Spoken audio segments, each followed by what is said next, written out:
All right. Shalom, Yasha Allah, Shalom. All right. SOTDC School, we bring in the a class today dealing in financial literacy. Right. We have someone that's very educated in that field, years of experience. I'm talking about over 2 decades of it. Um, a very humble brother, very knowledgeable in the things that he understands in financial literacy. All right, the brother here, Mr. Wisner, is on the screen. Y'all come in, like and share the video as you come in, share it. Have your pen and your notepad ready, all right, to get into understanding financial and the literacy in the not to be so ignorant in the field. Therefore, we can build up a nation, not only through the spirit, but also through the physicality of what we have in captivity today. All right, scriptures say, build you vineyards, get you wives, have children, even in captivity. All right, so without further ado, I'm actually going to relinquish the class over to the brother Wisner here. We just go ahead and get it started. So, brother Wisner, anytime you're ready, just unmic and you can start the class. All right, now good evening, everybody. As the brothers just let us all know, my name is John Windsor. I'm going to do a class with you guys today with about financial literacy. The idea is to go through a PowerPoint and go through quite a few topics as it pertains to financial literacy. We're going to touch on a lot of sensitive subjects that a lot of people really have a lot of desire to learn about as it pertains to financial literacy. So what I'm going to do is I'm going to try to open up and share my screen and see if we can get that PowerPoint up for you guys. So just bear with me one moment while I pull that up, and hopefully it will allow me to share today.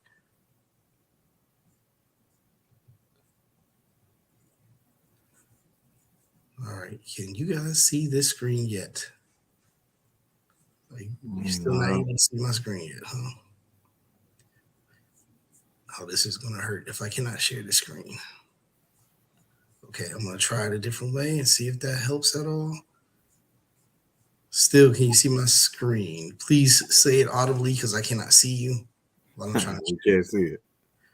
Okay, that hurts. All right, I want to stop sharing and see if that'll help. Okay, just give me a second to try to work through these technical difficulties here.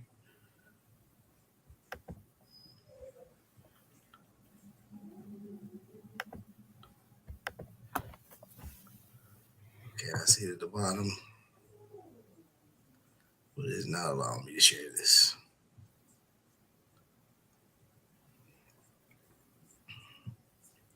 I'm going to keep working this issue for just a moment and see if I can get this thing up.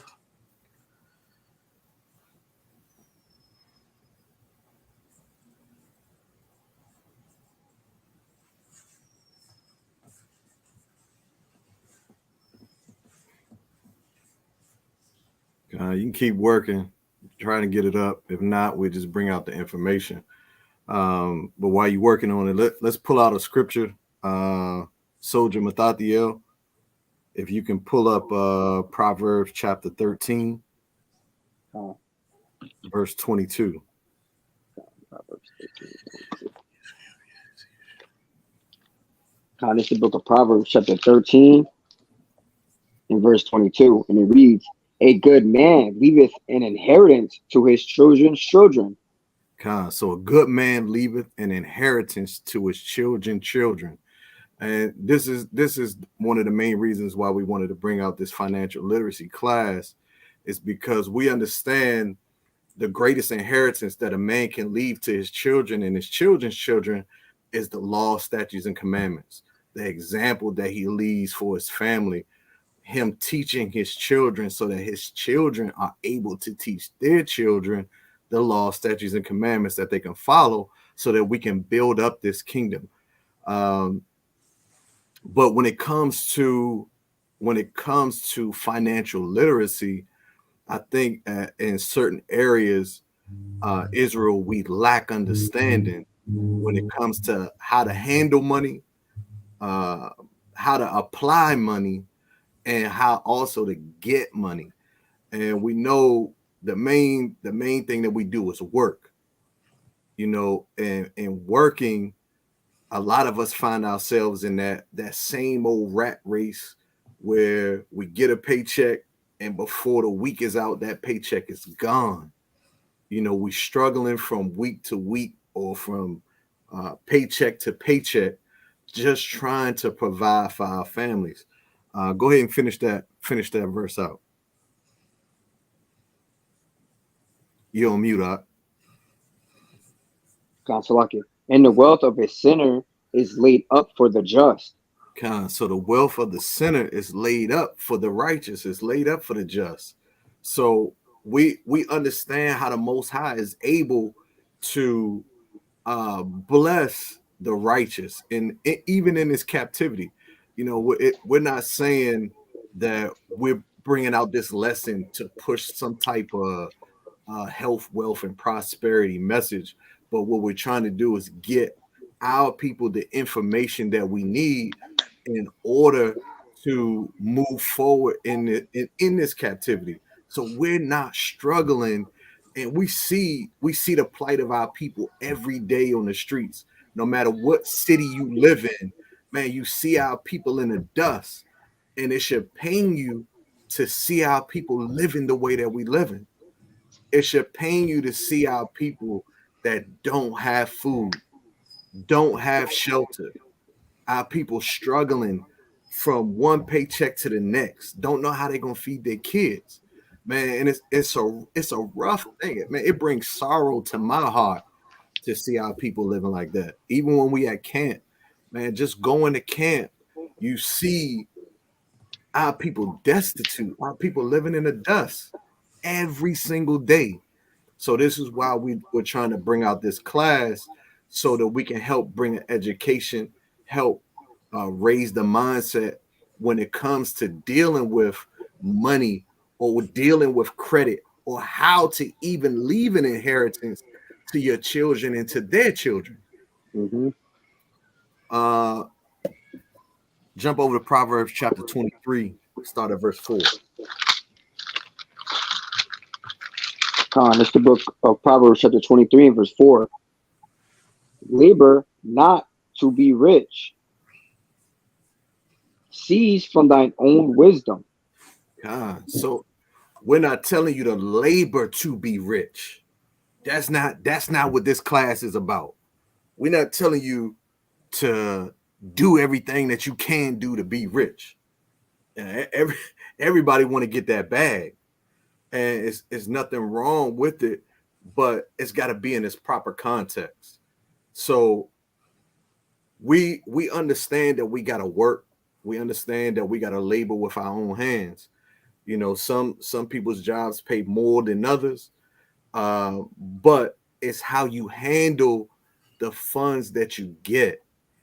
You know, and we see it day to day, how our brothers and sisters, they'll go out, and we call them in the DC area, we call them payday ballers. They get their check and they gone. It's gone. They balling at the club, or they balling in the street, they balling with women, and that check is gone. And don't have any way to pay their bills, don't have a way to eat. There you go. You got about I praise to the Most High. But there you go. You got it. Hello, yeah. Okay. So that wasn't me. Okay, are you finished, or you let you finish before I get started? You're good. You just got a box up at the top. Okay, you can see that. All right, I'm gonna try to close that out. Okay, so when I'm sharing my screen like this, I cannot see you. So with that being said, if you have questions or something like that, or something pops up in the chat, please just let me know. Because as I'm sharing my screen like this so that you can see it, I cannot see you or see the comments. Okay, so again, my name is John Windsor. I'm going to do this financial training for you guys today. Just so that you guys know a little bit about myself. I spent about almost 30 years, 26 years in the United States Navy. I spent almost 30 years in the Navy as an engineer. During my time in the Navy, I spent that time working on advanced education. getting a degree as an engineer, getting a degree in business. I got my MBA from the University of Charleston in 2019. That's a Master of Business Administration. And during that time, what I actually discovered was we had to talk a lot about finance and how to grow a company, and a lot of different strategies you can use to grow a company. And while I spent that time trying to figure out how to grow a company, I started looking at it and understanding that I'm learning about money in a different way. And I'm learning about money in a way to help a company grow. But it's a lot of principles, it's a lot of strategies that you can use to grow your personal finances. And I couldn't understand why this has never been taught to us. This is something that we should learn in elementary school, middle school, high school. You should walk out of your education, your academic career with an understanding of how finance works. But there's 5 million reasons why that doesn't happen. And there are a lot of ways that the system is designed to keep us poor. And in so doing, when you understand this, I had to get a master's degree to understand basic finance, because I was just like everybody else. I understood finance and the finance education. My level of understanding was basically what the banks wanted me to know. And in that regard, the banks can really take advantage of you in that respect. So with that being said, I spent a lot of time just trying to figure out how to pass this message on.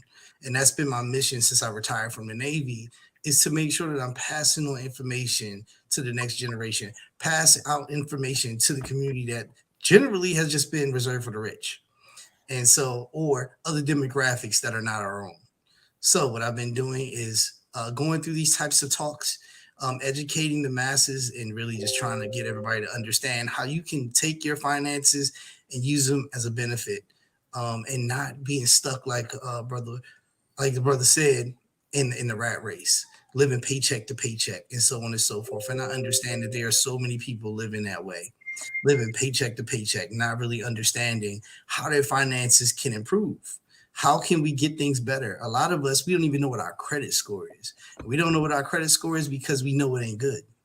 We know good and well that it's not going to benefit me in any way, shape, or form. And all it's going to do is depress me just to figure out what my credit score is. Because one, I don't even know what to do. Even if I knew what my credit score is and I find out it's bad, I don't even know how to fix it. So we'll start exploring some of those ways, some of those strategies that we can use to start building our finances outside of the basic stuff, which is simply forming a budget, understanding income versus expenses. We're going to go a little bit deeper than that. Okay. Let me see if I can still move my screen.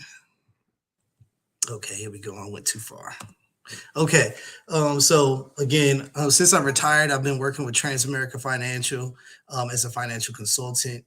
I've been working with a lot of these different strategies to help people grow their finances, IRAs, teaching them about annuities, mutual funds, life insurance, 401k plans, college plans for their children, long-term care. I go through all of those things with a lot of these different high-profile insurance companies that you all can recognize. So back in 2020, shortly after I got my master's degree, I really started looking at stuff. And I felt like before I can really start reaching out and teaching people, I learned a lot. I got a lot of book knowledge. I know how to analyze companies and grow money and so on and so forth. So I figured right about the time that the stock market crashed in 2020 after COVID, this is the time. It's no better time than now to start applying this knowledge. And I made a whole lot of money. I grew a whole lot of money trying to apply this knowledge. So once I had applied the knowledge that I learned in school and so on and so forth and made a whole lot of money, the idea at that point was like, look, I need to start educating people. I need to start teaching people how to do this. And the company that I worked with Transamerica Financial, helped me to do that and helped me to reach a lot of people. So moving on, I'm just going to jump right into our topic, why this is important. Why is it important to know about financial literacy? Look, just straight up reality check. 50% of all working adults over the age of 50 think that they're going to have to delay retirement, point blank period. And there's another 16% that say they're not going to be able to stop working. They expect to never stop working. That's 66% of all Americans over the age of 50 feel like they're not going to be able to retire. They're not going to be able to retire on time. That is literally 2/3 of every individual over the age of 50. That is crazy. Where are they getting this information from? This is based on a Pew study, a Pew Research study, a survey that was done. Okay. Where they're getting this information is simply the banks are giving you this information. 1 in 3 Americans have nothing saved for retirement. This is extremely important because the vast majority of us are not even thinking about retirement. We don't really care about retirement right now because we're so busy living day to day, paycheck to paycheck. We got to figure it out every single day. And when you're surviving every single day, none of us are thinking about retirement. We're going to have to cross that bridge when we come to it. And a lot of us think that all the time. I'll cross that bridge when I come to it. Right now, I got to get through today. I got to get through tomorrow. I got to get my rent paid next week. You know what I mean? And we can't focus on that. And so these statistics are right in your face, right in your face. And when we look at some of these numbers that are on this screen, it starts to speak volumes, but you got to look a little bit deeper, because when you look at this and we really try to pay attention, you look at these numbers at the bottom, $300,000 or more, $200,000. $200,000 seems like a whole lot of money. It is a whole lot of money for 1 year, 2 years, 10 years. But what if you retire at 65 years old and you live to be 85, 90 years old? My grandfather, he passed away at 87 years old. My grandmother, she passed away at 87, 88 years old. So our generation is expected to live longer than that. And so if we're living to 90, 100 years old and you retire at 65, how far is $300,000 going to take you over the next 40 years? You understand what I mean? How far is $10,000 going to take you in 1 year? If all you had in a given year was $10,000, how much are you going to be able to pay for? How are you going to be able to survive on a day-to-day basis? That's why this is important, because these numbers here show you that 87% of all Americans have less than $300,000 saved for retirement. $300,000, like I said, sounds like a lot of money, but over the course of 30 years, even 20 years, it's not a lot. It's not a lot at all. That basically boils down to about $15,000 a year. That's not enough for you to live on. So moving on to our next screen, this shows you in great detail exactly how much each generation has saved for retirement. So this is our parents, or in for some cases, our grandparents, the boomers and the seniors at 55 years and older. So at 55 years and older, 28% don't have anything saved for retirement. And 17.3% have less than $10,000 saved for retirement. So when you add that number up, that's 42% of Americans in the greatest generation is what they call them, the boomers and the seniors. They only 42% don't have anything or less than $10,000 saved for retirement. Gen X, which is my generation, and the majority of people that are on this call right now, Gen X, we are literally sitting at 50%. We have less than $10,000 saved for retirement. And for some people, we're 10 to 20 years away from retirement, which is, oh my God. And the millennials, same perspective. And as we see every single day, and we talk about inflation, one of the things that's key for us in this scenario, as it pertains to financial literacy, is you have to understand what is happening with inflation. One of the easiest examples that I give to folks when I counsel clients, most of the time, I talk to them about the value of the dollar. And all of us, when we were a kid, we used to love to go into the 7-Eleven, the Circle K, whatever you had in your neck of the woods, and your parents would give you $1. Say, hey, go on in the store. You can get as much candy as you want. For people my age, your dad gave you $1 to go in the store and get as much candy as you want. Candy, you could get candy that was 5 cents. You can get candy that was a penny, but generally 5 cents candy, 10 cents candy. You can get candy for a quarter, what have you. If you were smart, if all the candy was 5 cents, you can walk out with 20 pieces of candy. Okay, now, what if your dad had a little bit of financial savvy and your dad said to you, you know what? I have this $1 I can give you that you can walk into 7-Eleven with. You can buy as much candy as you want, but you know what? I'm going to hold on to this $1 for you. I'm going to be responsible, and I'm going to save this $1 for you. And I'm just going to put it in a savings account for you, $1. So 30 years from now, 20 years from now, you can walk into the candy store and buy as much candy as you want. because I saved this money for you. Now, if your dad gave you that dollar, pulled it out of the savings account right now, and you could walk into 7-Eleven right now with that dollar, how much candy would you be walking out with?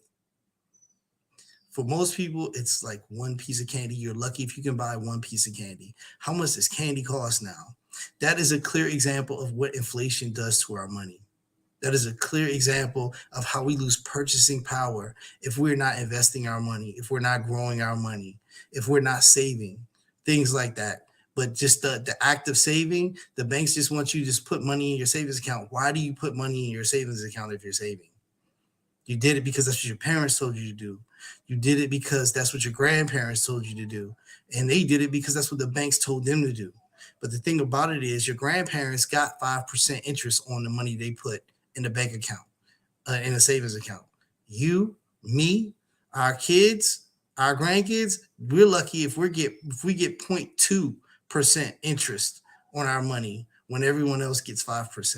It's outrageous. It is outrageous.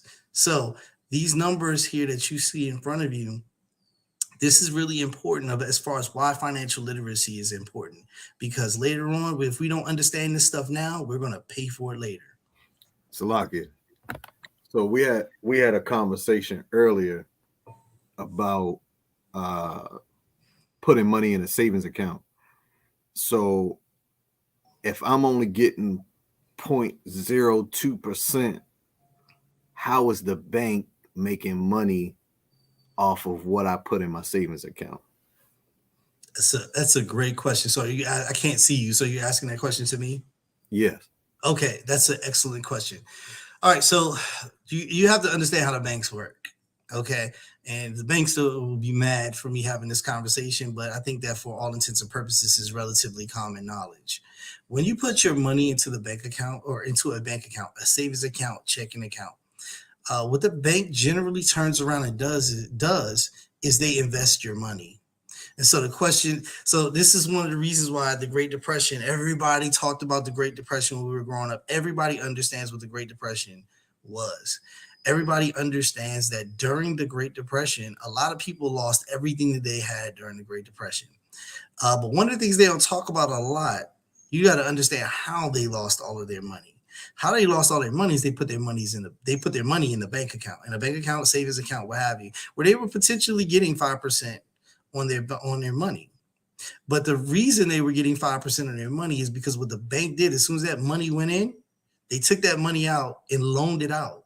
So when the Great Depression happened and all the stocks and everything plummeted, everybody went, oh my God, I need to go get my money out of the bank account. When everybody at the same time went to the bank and said, I need my money, the bank said, we don't have it. We don't have your money, because everybody came back at the same time looking for their money. The thing is, they loaned out your money. And how they do that is they loan your money out in the form of mortgages, credit cards, things like that. So if you look at it from the perspective of a credit card, for those who don't know, the average credit card interest rate, the average interest rate on your credit card is somewhere between 14 and 24%. Okay, that's usually the range. 14 is the minimum. On average, most people are paying 18% on a credit card. So if what a bank did, if you put $500 in a bank and they handed out a $500 credit card, that $500 credit card is going to make them 18% when you run that credit card up. They're going to make 18% on their money. And what they're doing is they're making 18% on your money, and they're giving you 0.2% of the profit. So they're making 17.8% on each $500, and you're making 0.2. So in that regard, this is how the banks are able to exist. This is how the banks get big and rich, and how we never seem to make any money when you put your money in a savings account. If you put your money in a savings account, $100 in a savings account, do you have any idea how long it would take for that money to double? It would take 116 years for you to double your money. $100 to turn it into $200 in a savings account. 116 years. Does anybody live in 116 years? So in that regard, this is why we have to understand and control our own money. And I'm going to talk about strategies on how to do that for you guys. So hopefully that answers your question. So this is how we can understand why Tulsa, Oklahoma was bombed, because we had our own money within our own communities. So this is what we need to get back to within our own community, that we can see how important it is to understand what it is we do with what it is we do with our money. Absolutely. Absolutely. So we need to take some of these tools that exist out here right now for us to be able to utilize, and turn them into productive tools. Because I'll cover this a little bit later, but if you hand a hammer to an individual without knowledge of how to use that hammer, the hammer is a blunt force weapon. It can be used to destroy. But if you teach an individual how to use that hammer productively, then you can create, you can build with it. But without the knowledge on how to build, it's only a weapon. It's only used to destroy. And that is what happens to the vast majority of us, because we don't have a financial education. So we will cover a little bit more in that here in just a moment. Salakia, we got a question in the chat. It says, what's the better investment option? CD, MM account? I guess that's a money market account. It is. Savings bonds, etc. Or is the better option to invest in real estate, land, etc.? Okay, now that is a very good and very interesting question. And it depends on a lot of factors, but let me be clear. See, this goes into the different types of investments, and we'll cover that a little bit later on. But this goes into the different types of investments. Go ahead. So, Adawan Araya, if you could star those questions, because he might cover them in the presentation. And then for the people that's in the chat, go ahead and post your questions and we'll try to star them. And if he doesn't answer them, we'll get back to the ones that your questions at the end of the presentation. So, like it. And that's great. I will give you the short answer now for those who are paying attention. The short answer now, I'll get into greater detail as far as why this answer is correct. The answer is real estate and land. That is the best option for you. It does come with risk, a small amount of risk, but it is the best option overall. And I'll cover the whys as we get further into our discussion today. Okay. All right. So moving on, personal responsibility. So this is the way that our grandparents and our parents viewed retirement, and this is the difference this is the great shift in retirement. So it was basically a three-pronged approach is the way that we have viewed retirement. These are the three things that are required for a solid retirement portfolio. You need to have Social Security, which basically everybody gets, at least as of right now. Everybody gets Social Security. Everybody in our grandparents' age or our grandparents' day got a pension if you had a solid job. Most people work jobs for 20, 30 of their career.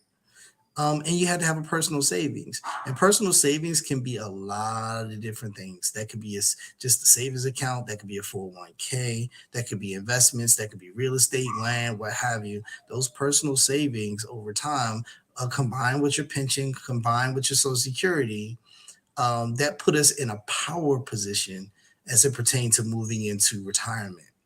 But nowadays, most people our age and younger only have Social Security to look forward to, and they're trying to get rid of that. So when we look at that, that can be very painful. That could be frightening if we're being very honest, because does anybody have a clue how much you actually can look forward to in Social Security funds? Because there's a cap on how much you make or how much you can get in Social Security. Everybody doesn't make the same amount, and it does come down to how much you made while you were working. And so on average, they say that the average person makes for Social Security about $1,800 a month, up to maybe $2,400 a month. Okay. And so when you think about it, on average, you can expect this use a round number, $2,000 a month. That's $24,000 a year. Who can survive on $24,000 a year in today's day and age? Especially for you folks that live up in the DC area right now. Who in the world can live on $24,000 a year? Nobody. It's virtually impossible. And there is no other income. There are no other kickbacks that you're going to be able to get if you don't have a pension or you don't have a personal savings. Once again, this is the great shift in retirement. If we're not paying attention to this now, we are going to be in big trouble moving into retirement age. And we all come to a point where we can no longer work. Well, what are you going to do in that situation? So this is why financial literacy is so very important. Why we really, really, really, really need to talk about this stuff. Why we need to dive into this stuff and figure out not just different ways of being able to get out of the rat race, but also trying to come up with different strategies and ways for us to invest. Okay. All right. So, and this is just another little quick tidbit. So, it's a COVID-19 update, which shows that 33% of millennial workers, they've already begun to take loans or withdraw money for their 401k. Okay. And this kind of goes into the inflation conversation that we had.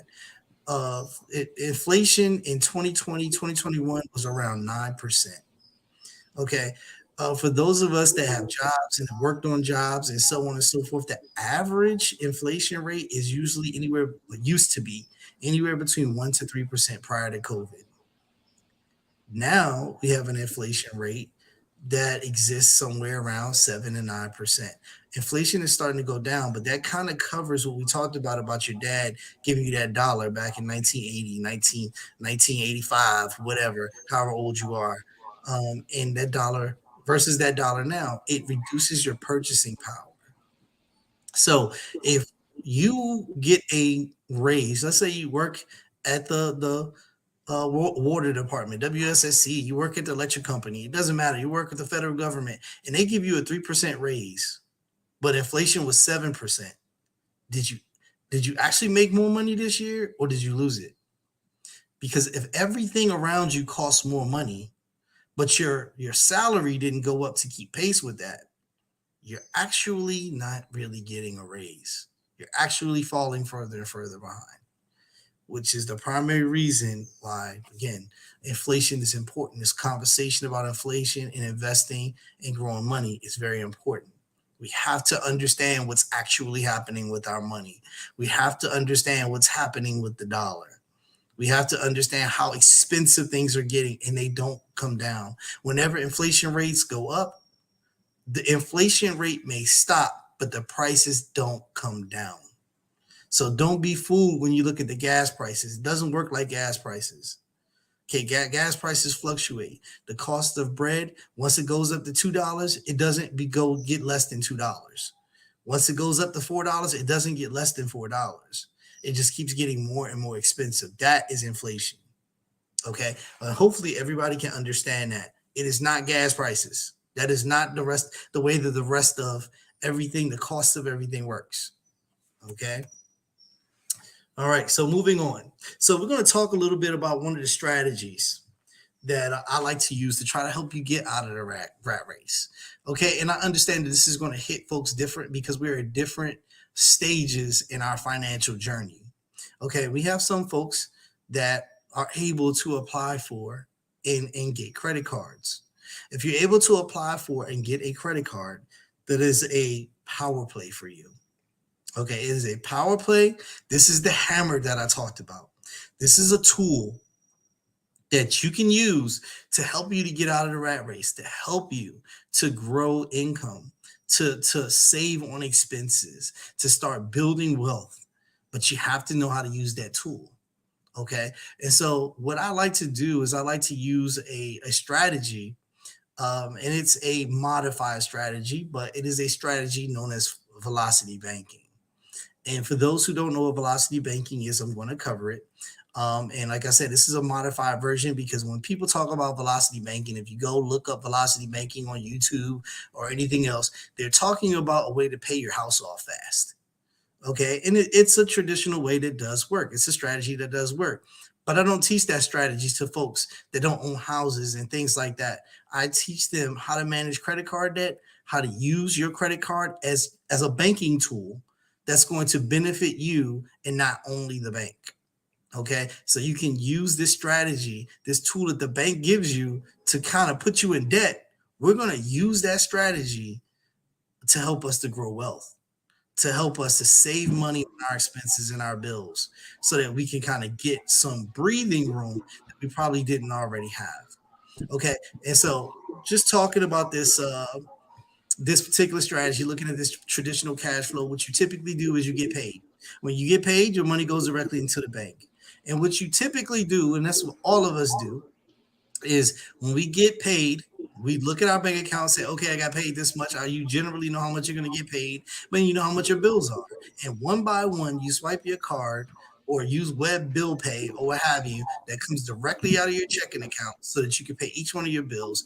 And then you wait until you get your next paycheck and do the same thing, rinse and repeat, rinse and repeat, rinse and repeat. Okay. That is a traditional way that we use to pay our bills. Okay. So again, this is one step beyond, hey, understand what your expenses are, understand how much income you are, and live within your means. So if you're doing that, you understand what your expenses are, you understand how much income you have, and you're in the black, but you're slightly in the black, you only have a little bit of extra money left over, and you own a credit card or you have credit card debt and you're getting destroyed on that credit card payment. This is the easy way to get that credit card debt paid off. All right, so velocity banking cash flow. All right, so again, this is a modified version I'm teaching. So this slide here is teaching you how to use it for paying off a mortgage. So don't pay as much attention to this, but pay more attention to what I'm telling you.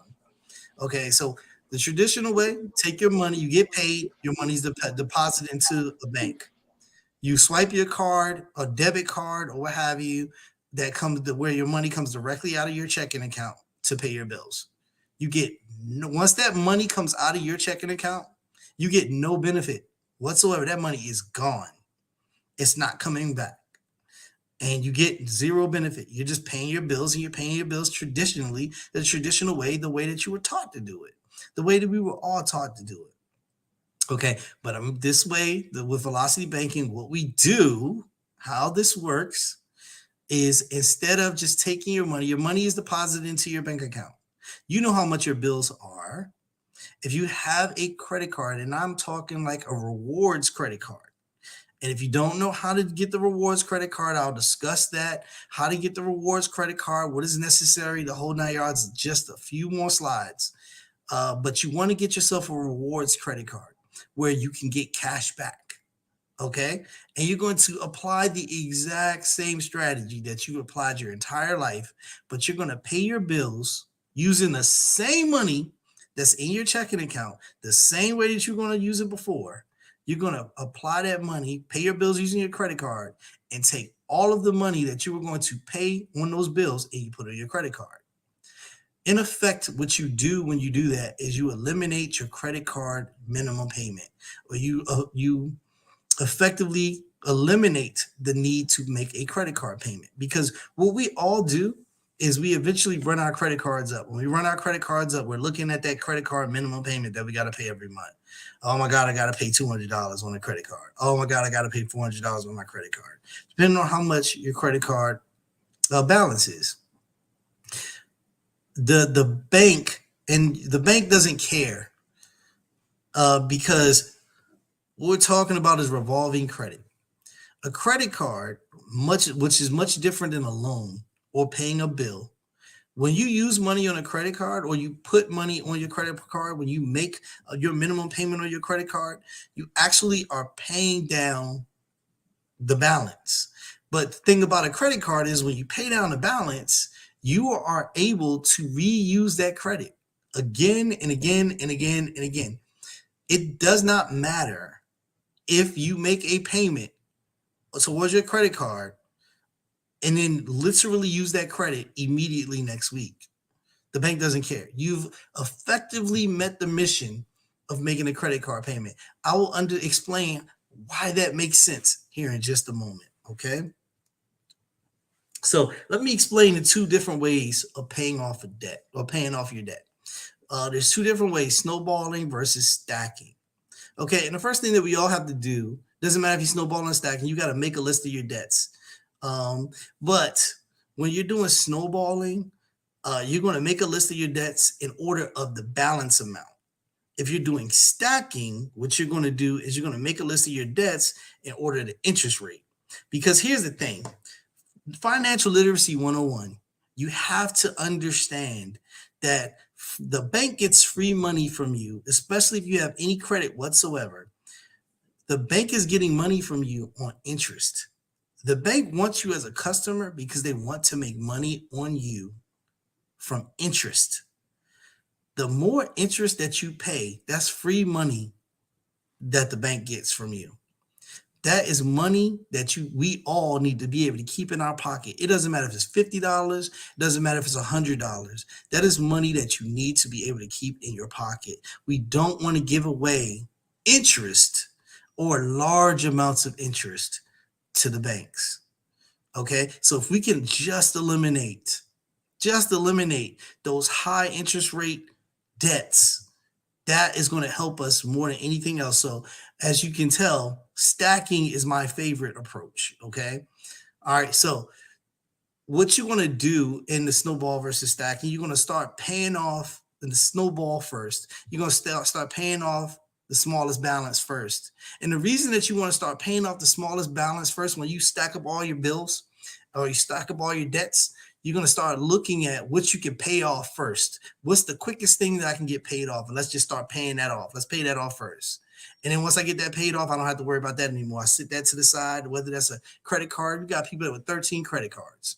You got you in this strategy, you look at the lowest balance credit card. Let's just say it's $200.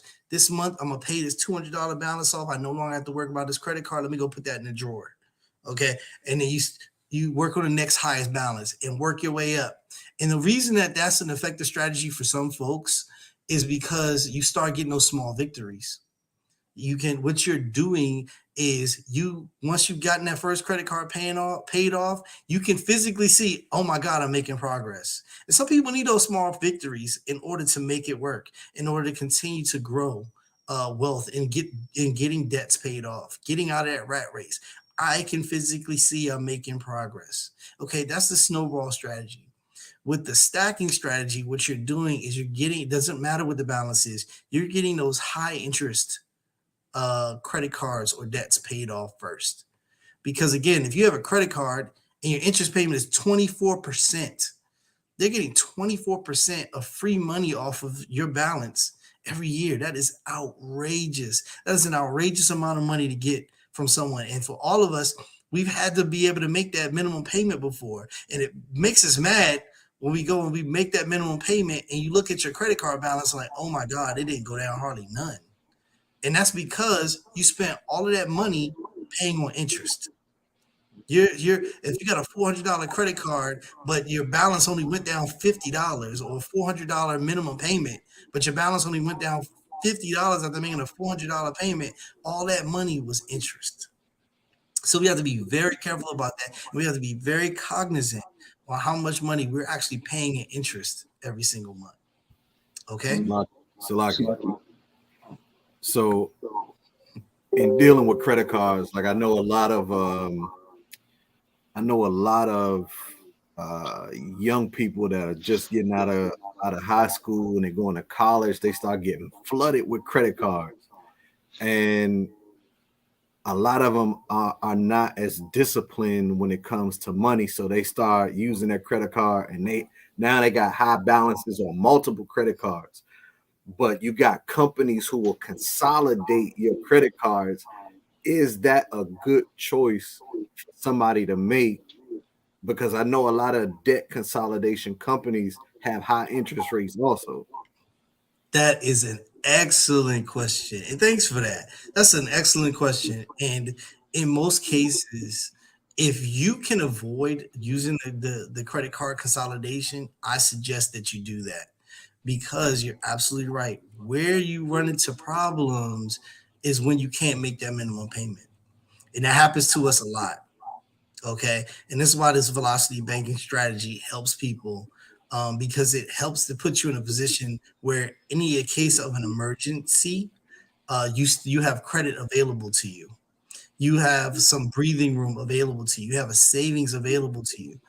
So when you're not in a position to make that minimum payment, I have an employee right now, where before she met me, before we started talking about financial literacy and things like that, she had gone with a credit card consolidation company. And they promised her, oh, all you have to do is make $67 payment every single month. And it didn't seem like it was going to be an issue until her husband lost his job, until she got laid off and she couldn't make that payment. So she ended up coming to working for me. And when she came to work for me, shortly after she came to work for me, all of a sudden that credit card consolidation company came looking for her. And what ended up happening was, all of her wages were garnished. They were taking 25% of her wages to pay down a payment where she had credit card debt that was $16,000. And they were taking 25% of everything she earned every single month to pay down that credit card consolidation. Okay. A lot of times that doesn't happen with a credit card. And again, I cannot be clearer about being responsible with credit cards. Okay. It is a tool. It is a tool to help you grow wealth. It is a tool to help you utilize debt in your favor. However, if you're not responsible with that credit card, it is literally like having that hammer, and you're in a glass house. You're smashing glass everywhere. You're destroying everything you see, because it is very easy with a hammer to really start uneducated, to start knocking stuff down and destroying things that you do not intend to do. So you have to be very, very responsible. But it's not as hard as you think. Okay. And again, I'll explain this as we go. Okay. So Did that I answer have, your question? yeah, I have a question. So, is it because right now I have two credit cards, right? And I've Yep. been thinking about getting another one. And as you said before, you want to look for a credit card that has cash back. So Correct. the one that's available, I use Credit Karma. They give me of um how likely I am to get approved for certain credit cards and stuff. So this credit card is actually 1.5% cash back. But Yes. I'm thinking, okay, I have two already, that I manage good. Um, I'm thinking, is it good to stack up your credit cards, like to get more, or to have like less credit cards with more balances instead of having like six credit cards going on your seventh one, or like Okay. how should I handle that? That's an excellent question as well. And that's something that we all, and again, it depends greatly on your personal situation. What I typically try to teach people is to try to stick to a credit card. When you only have a credit card, you can utilize that credit card for everything. And what a lot of people do, especially in your situation, what a lot of people don't know, especially if you have two credit cards with the same company. Let's just say they're just different types of credit card, but you have two credit cards with the same company. Or it doesn't matter. You can have two credit cards with two different companies, or three different companies. You got three cards. What you can a lot of times do is take the balance from one credit card and slide it over to another credit card. And what you effectively do when you do that, you can take that balance, slide it over to another credit card, and the credit stacks on top of each other. So for the sake of argument, let's say you have a credit card that is $5,000, but you have a second credit card that's $5,000 with another company. One credit card, you have nothing on it, meaning like you have zero balance, but the other credit card, you have, let's say, $4,800 balance. You only got $200 left on the card. Sometimes what those credit card companies will allow you to do is because they want to make money off of you using interest, right? That credit card that you had a zero balance on, you can take the credit card that's almost maxed out and you can slide the entire balance to your credit card, to the one credit card. And what they'll do is they say, okay, you have $5,000 balance on that credit card, or $4,800 balance on that credit card, but you had a $5,000 credit limit on credit card 2. Credit card 1, you had a zero balance. You can slide that money over from credit card 2 to credit card 1. So now you have a $4,800 balance, but you have a $10,000 credit limit. So what the credit card companies and the banks want to do is they want to see how well you manage certain sums of money. Okay, so if you've been trusted with $10,000 or $5,000 and you manage that money well, they're going to really, what they want to do is make the most money off of you in interest. So a credit card company isn't just increasing your credit limit for nothing. So if you have that $5,000 credit card and then they up your credit limit to say $7,000, they say, okay, he did great with $5,000, but let's see if we give him $7,500, is he going to be enticed to use it more? Can we get that balance up higher so we can start making interest off of this guy or this person? So what they'll do is they'll allow you to move that balance over. And by moving that balance over from the $5,000 credit limit card and giving you a $10,000 balance and getting that $4,800 debt, they can start making interest off of you. But it benefits you because you have a higher credit limit now. So if you were to apply for another credit card later, they can see that you have been trusted with $10,000. So maybe we can get him with a credit card for $15,000. Hopefully that makes sense. When you have a whole bunch of small credit cards, $5,000, you end up with 16 credit cards trying to get the limit that you want. But if you have one credit card that's $20,000 or $25,000, it changes a lot for you. Hopefully that makes sense. Yeah, do. I have one more question. It's kind of like part 2 to the question. So with the interest, do they automatically charge you interest? Is that at the end of the year, or is it you only get interest when you're late on your payment, or like how does that work?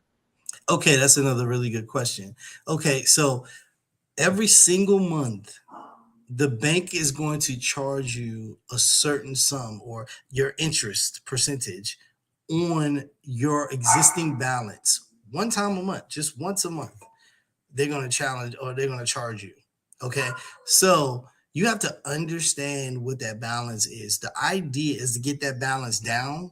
If you understand when they're going to make that charge, because they're going to assess your bank account, they're going to look at your account and they're going to say, okay, he's got a $4,000 balance.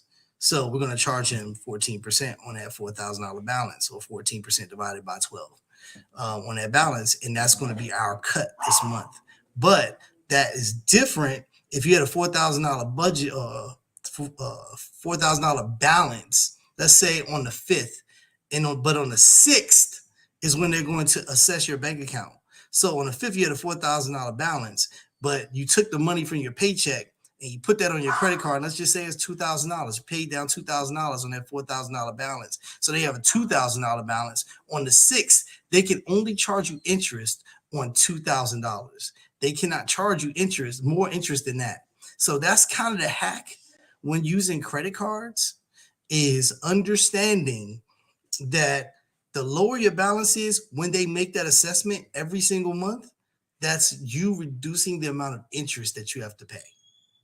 And that's saving you money, if that makes sense. So as Abraham Lincoln used to say, a penny saved is a penny earned. That is absolutely a fact. Okay, especially so you want credit. Okay, so sorry, I didn't mean to cut you off. So say let's do like a smaller number. So if my credit card is $200, right, and say I use all the money, right, boom, I have no money left on my credit card, and say tomorrow they're gonna do they're gonna charge that interest. So it's best for me to pay like $50 on there, or is it best to? So it's only best to be like 50, so they only charge the interest on the 50, or they're going to charge the interest on the 150 like that's left? Okay, great question. They're going to charge you interest on the 150 if you make a $50 payment. So what I try to tell people, especially if you're using a credit card like to pay your bill, which is the smart way to do it, let's just say you charge up $200, and again, this is just a way of paying your bills. Let's say you have an electric bill that's $200, and you have a credit card with a $200 limit. You can use that credit card to pay that $200 electric bill, and then just slide the money from your electric bill that's right in your checking account right onto your credit card. Make the payment, and make that payment before they're going to go and charge you interest. So you have to go into your bank, look and find out what date they charge you interest. What date they charge you interest. And that way, if you can get that balance down to zero, they can't, even though you use that credit card, even though you paid spent $200 on that credit card, they can charge you zero in interest. Zero. But what you just said is absolutely accurate. If I pay $50 on my credit card and I got the balance down to $150, they're charging me interest on $150 balance because you owe them $150, if that makes sense. Yeah, that's perfect. Because with my credit card, I don't know like how it really work. I just know you kind of gotta keep it at a certain percentage paid, or I'm not really sure how that really works. Okay. But that perfectly explains it. Thank you. Yeah, so I'm going to go a little bit deeper in that. And so you're like the type of person I'm targeting when I'm having these discussions and talking about velocity banking, because what you just said was so very accurate. Like there's so many people, including me, when I first got my first credit card, did I really understand how it really worked? No, not really. I was just happy to have credit. I was happy to have the credit card because that was a little bit of extra money that I could use if I needed it. So I was just so happy to have that. I didn't care how it worked. I didn't care how much interest I was paying. That none of that mattered to me because that money was there. It was available to me. And it really matters. It matters even more when you don't have that $200 to pay anymore. You know what I mean? When that credit card is maxed out and you got to make a minimum payment, but your credit card balance doesn't go down. You know what I mean? That's when it matters way more. That's when all of a sudden we're paying attention. So I want to make sure that folks that are watching this, that are viewing this, you understand how this works. So we're using this to create. We're not using this or using credit cards where they can really hurt us.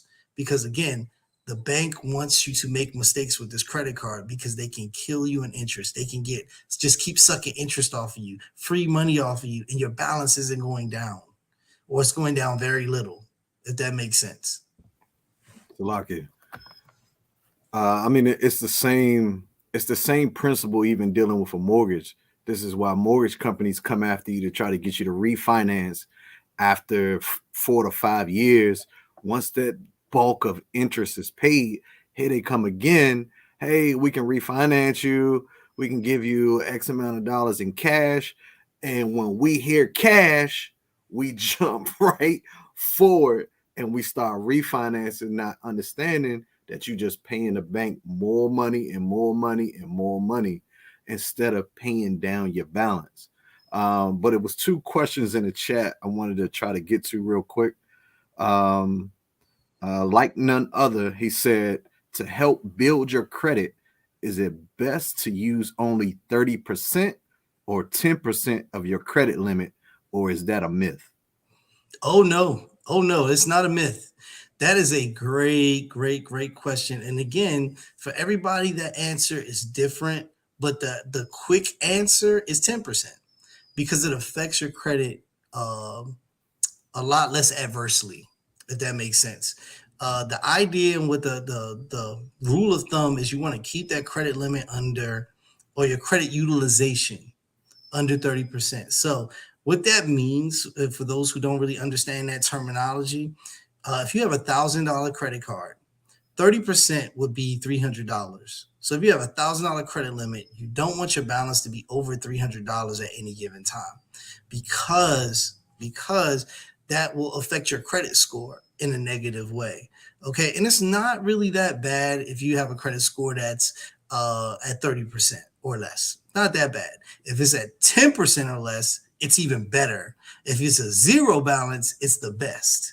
Okay, the idea is you want to be able to utilize credit, but you want to keep that balance low as best as you can. And for those, I mean, everybody's not in the same place. Everybody's credit, before I understood what I was doing, I got a credit card balance that's up to here. Okay, understood.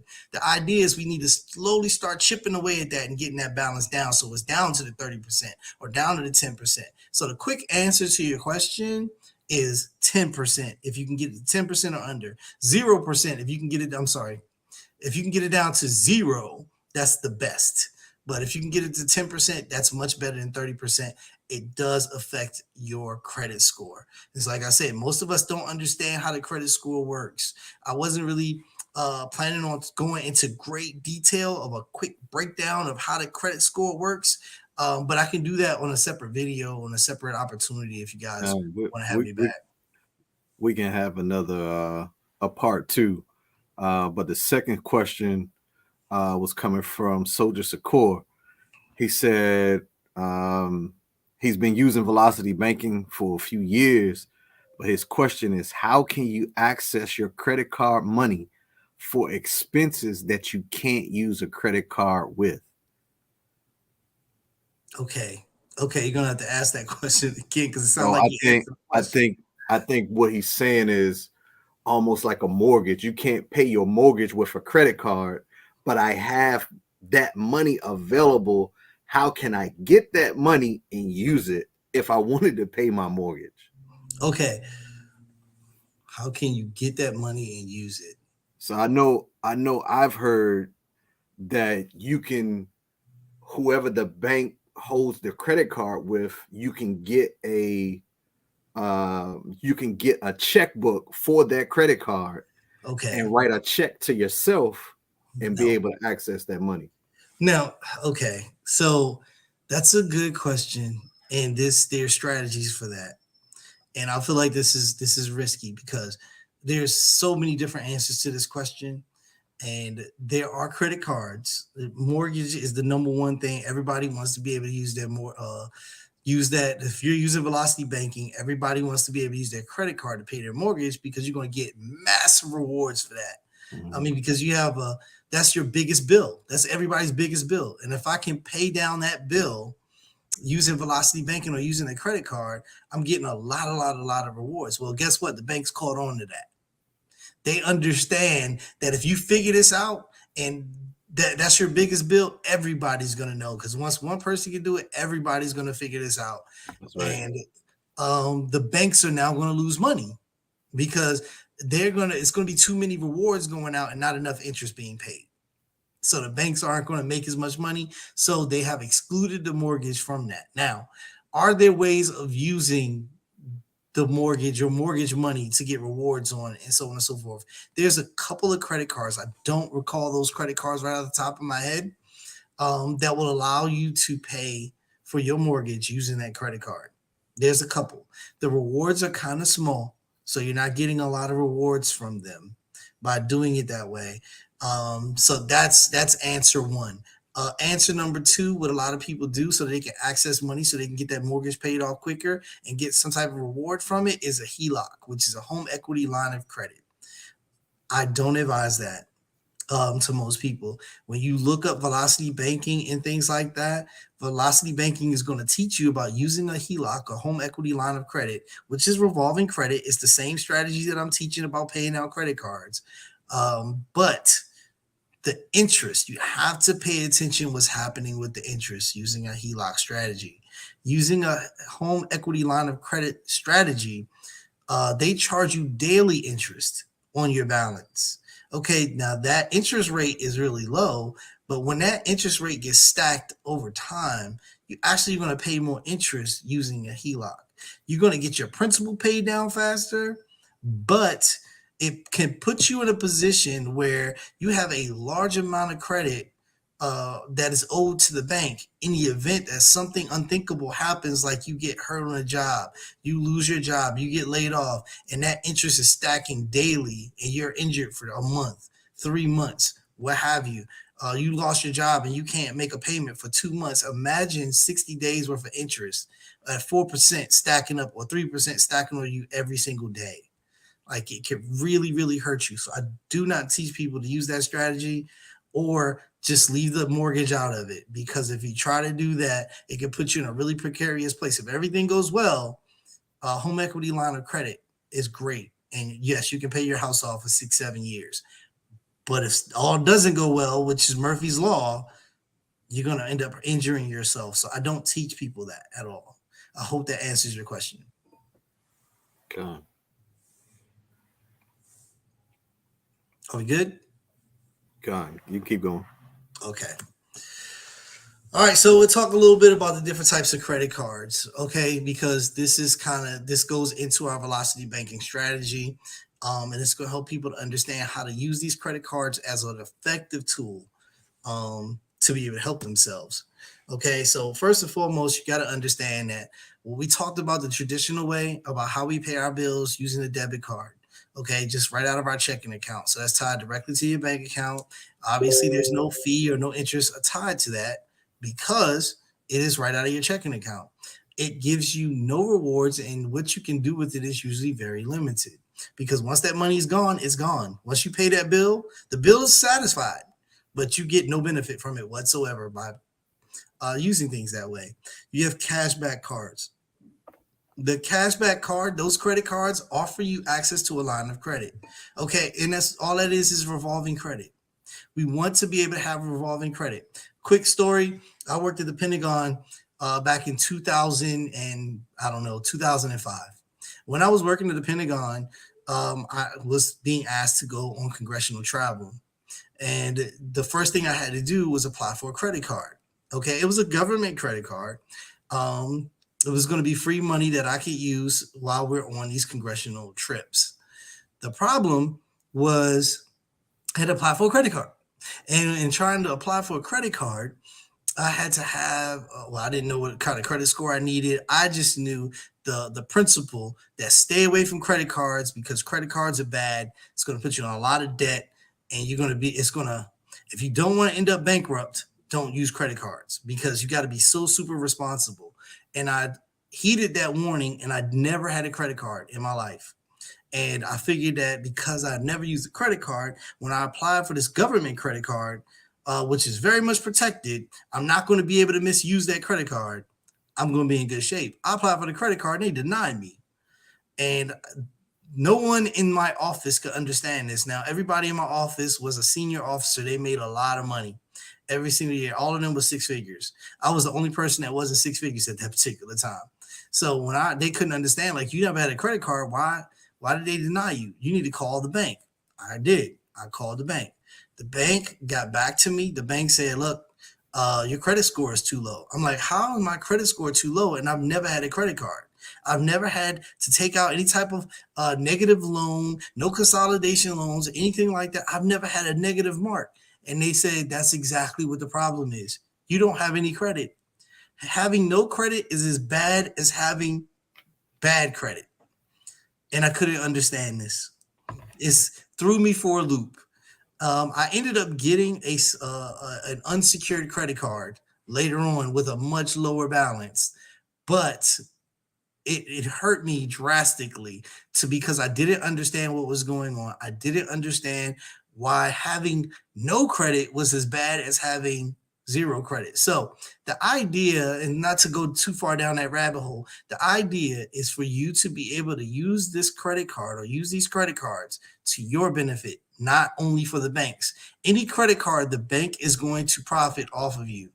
But if you can keep your credit card balance low and or you can understand how to use this credit card as a positive tool by using cashback rewards, you're going to be winning and you're going to get more benefit using this credit card than even the bank will. And I will discuss that here briefly.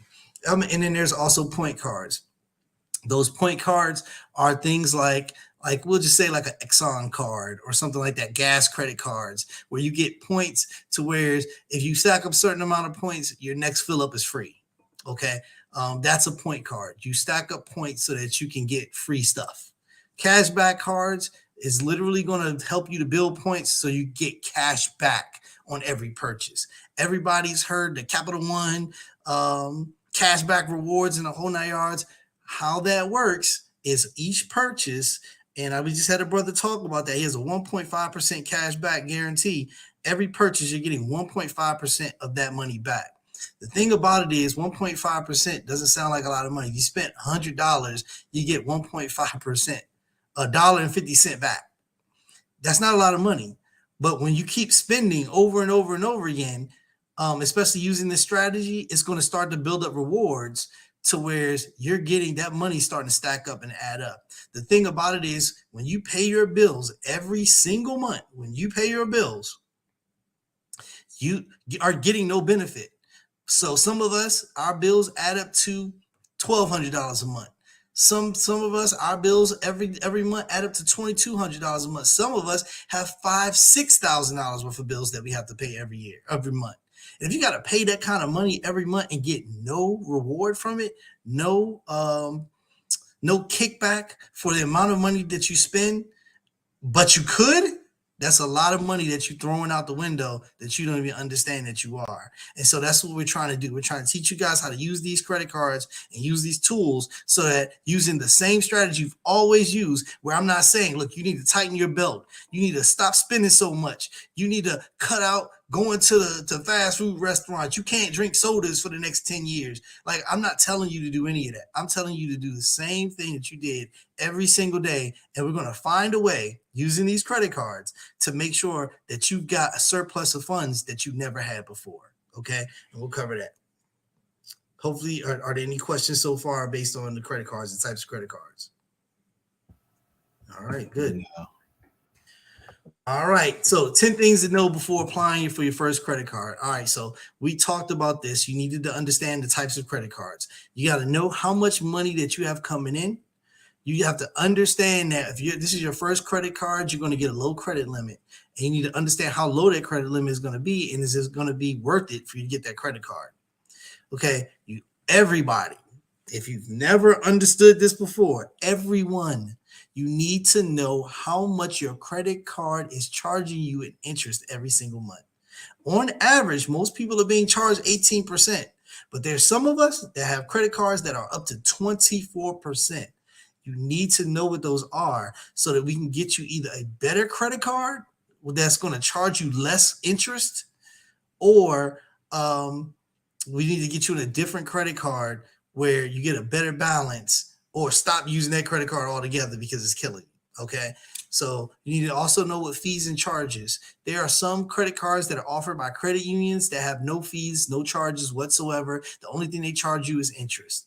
There are other credit cards like American Express. They may charge you $100, so in some cases up to $500 a year just to have that credit card.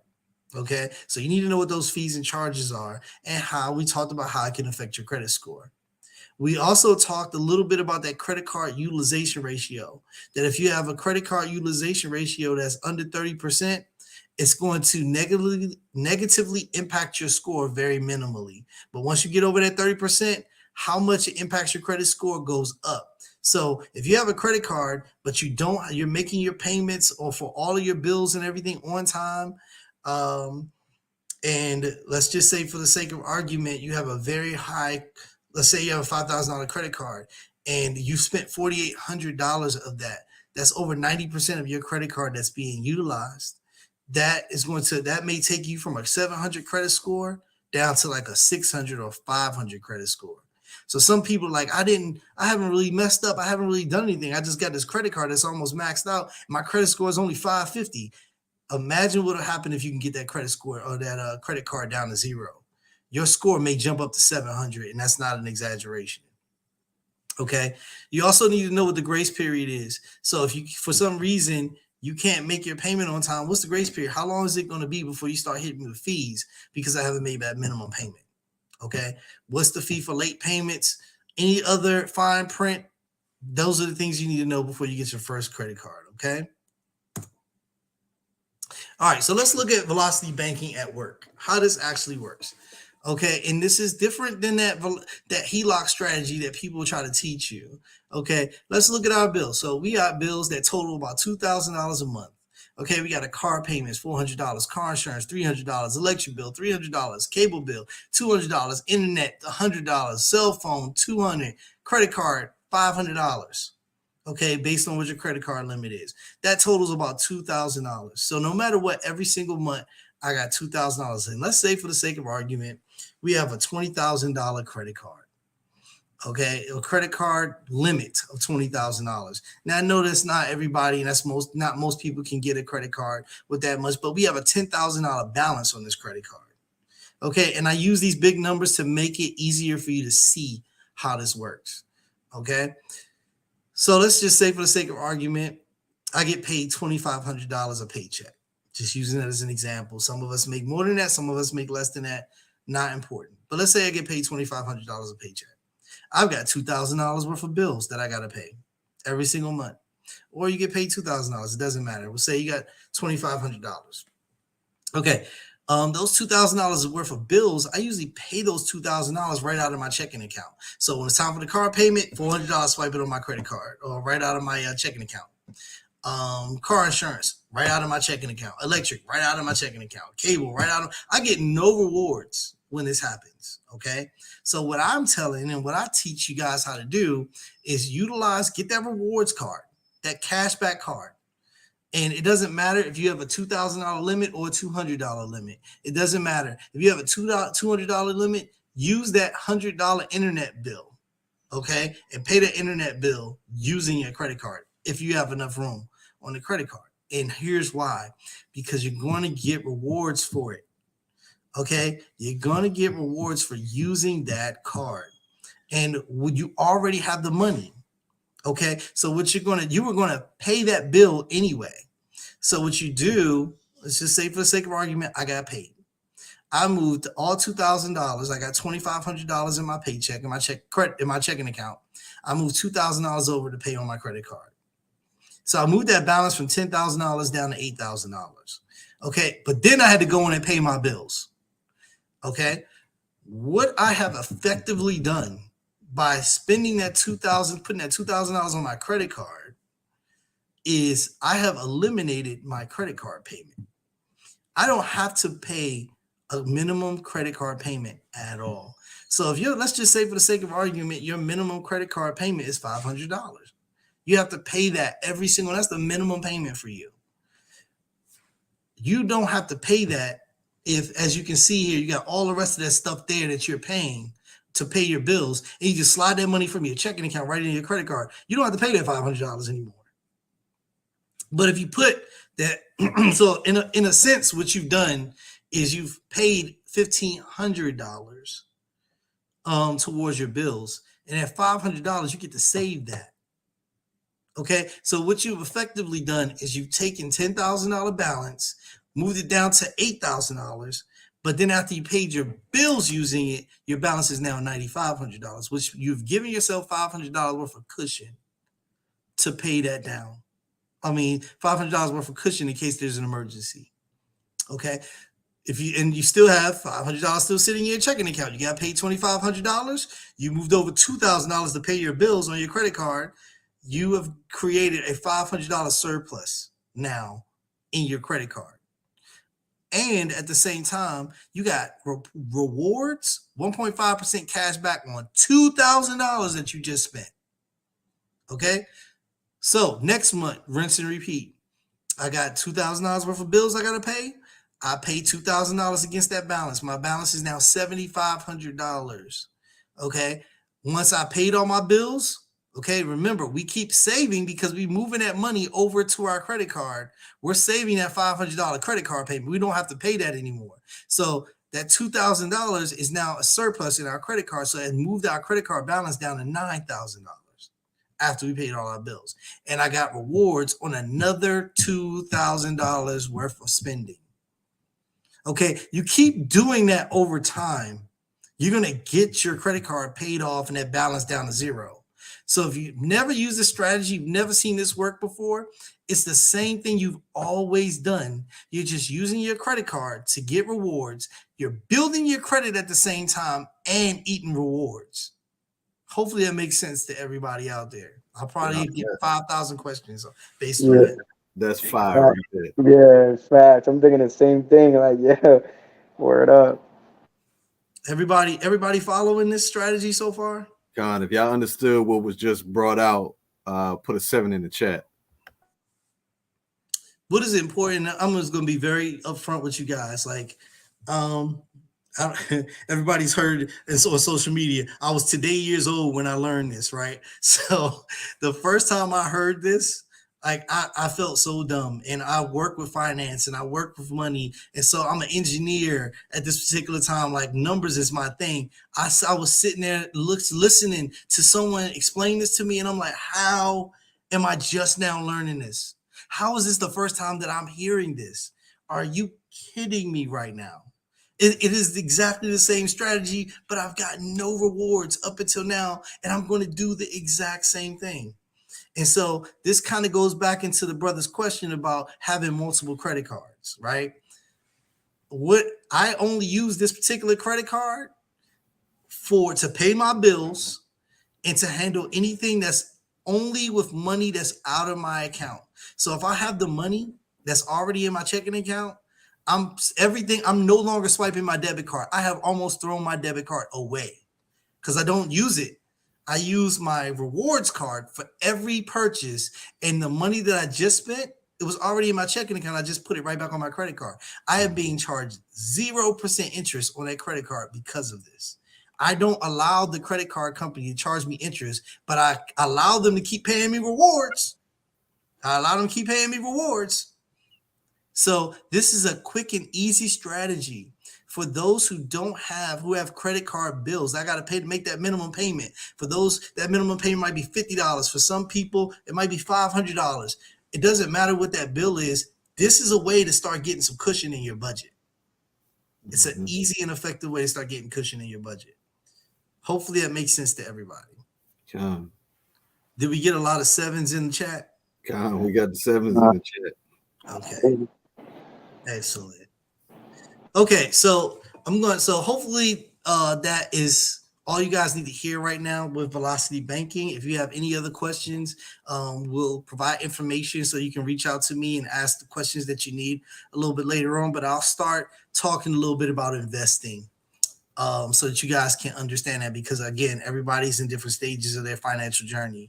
So for those who are looking to invest, you actually need to understand that there's different types of investments, and we'll cover the different types of investments. But for most people, you only know about variable investments like 401ks. And for those who are in government service, you have a TSP, a thrift savings plan. You understand these types of strategies. Some people have Robinhood accounts and things like that.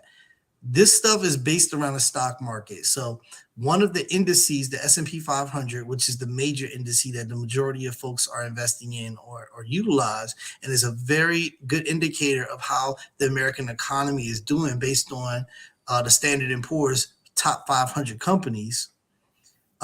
This is what the stock market has done over the last 25 years. Okay. You're looking at 1996 to 2022, okay, or 2021. So this is a couple of years old. It doesn't have the information for the last year, but this gives you a very good indication of what you've seen for the last 20 years. So when we look at this, you can see that over, just starting from left to right, you can see that we had 106% gain in the stock market from 1996 to about the year 2000. And then we experienced a 50% drop. Can anybody tell me, or does anybody know what happened in the year 2000? What might have made the stock market start crashing from 2000 to 2003? For those who don't know, what it was Y2K. Has anybody heard of Y2K? Everybody remember Y2K virus? Everybody was afraid. Go ahead. Yeah, I heard of that. Yeah. So what that was in the computers, they thought that the computers were going to malfunction. The computer system was going to break down based on the fact that when computers were made, they only made it using the first two letters or first two numbers of 19. We didn't expect that we was going to make it to the year 2000, or we didn't forecast in 1975 that we were still going to be using the same computer systems and how big computers were going to be by the time we got to year 2000. So the computers weren't going to be able to handle the code where we jumped into the 21st century. So everybody thought everything was going to crash, and that's what led to the downturn in the market starting in 2000. So we had a 49% decline And then we jumped from 2003 to 2008, another 100%. So you doubled your money if you jumped in the market in 2003 and rolled that money up into 2008. But when you look at it, let's just say for the sake of argument, the market started to turn down in 2000 and you took all of your money out. You know what I mean? Let me rephrase. Not that you took all of your money out. You left your money in. That money fell from 2000 down to 2003, but then rose. Did it really rise that much from its peak in 2000 to 2008 when it got to its peak in 2008? Mhm. Not really. It just took an additional, actually, from 2000 to 2008, it took 8 years for you to get your money back. Okay, if you can really understand it that way, you rode that high up into 2000, and then from 2000 to 2008, you were waiting to get your money back, and then you finally did. Okay, and then immediately we had a 57% decline immediately in 2008. Anybody remember what happened in 2008? Housing market crash. Housing market crash. Absolutely. Financial institutions started going belly up overnight, based on the housing crisis. Okay, and as you can see, from 2008 to 2009, everybody that had their money in a variable account lost almost 60% of their money. So in terms of, let's say that you were 65 years old in 2000 or 64 years old in 2008, and you were planning on retiring at 65 in 2009. In 2008, if you had $1 million saved in your account, when you looked in your account in 2009 at 65 years old, you only had $400,000. So imagine thinking that you're going into a retirement as a millionaire, and then all of a sudden you look up and it's time to retire and you only got $400,000. You've lost over half of your money. So this is how a variable account can bite you, okay? And if we were to go back in time, going to the left, starting from 2008 going left, or 2009 going left, the pattern looks the same. Where you get, everybody knows the stock market goes up and the stock market comes down. It goes up and it goes down. It goes up and it goes down. But after in 2009, it just kept going up. Okay, and so everybody was saying, like, that's the longest, what they call a bull run in American history. We have never had 194% increase over 13 years. That has never happened before, not in American history. So if you're looking at it from the perspective of a roller coaster, because that's what the stock market is a bit of a roller coaster. It's variable for a reason. It's a roller coaster. If you're on a roller coaster that goes that high, you know what happens next. You're screaming, right? Mm-hmm. You're screaming on the way down, right? So this is what we have to look at, and that's kind of what's happening with our economy right now. Okay, so there's different types of investment strategies. All right, we have fixed, we have variable, and we have indexed. Okay, the fixed strategy is what the very first question was asking us about. What types of strategy? Money market account, CDs, bonds, so on and so forth. CDs, bonds are considered fixed strategies.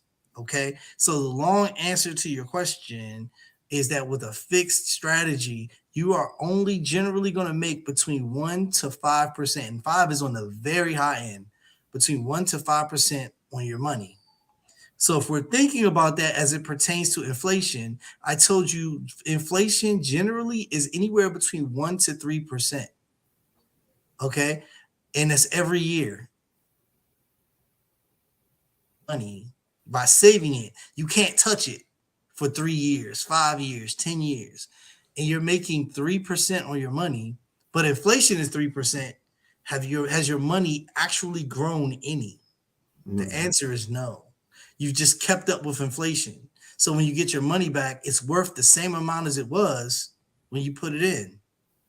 Okay, so we're trying to teach people how that works, because if inflation is 9%, which it was back in 2021, if inflation is 9%, but your money's only growing at 3%, you've lost 6% of your purchasing power with your money, if that makes sense.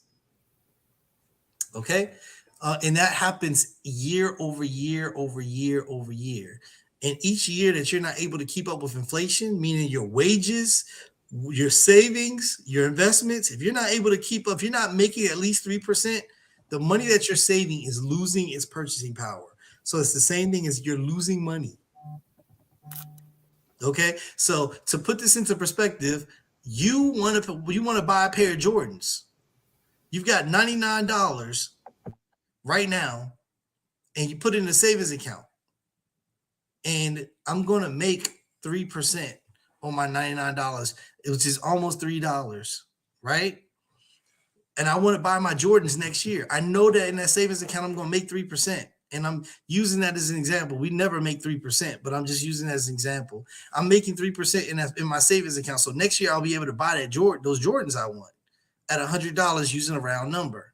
They cost $100. I got $99. If I just put it in a savings account, I'll be able to buy those Jordans next year. But inflation kicks in, and inflation is 7%. How much are those Jordans next year?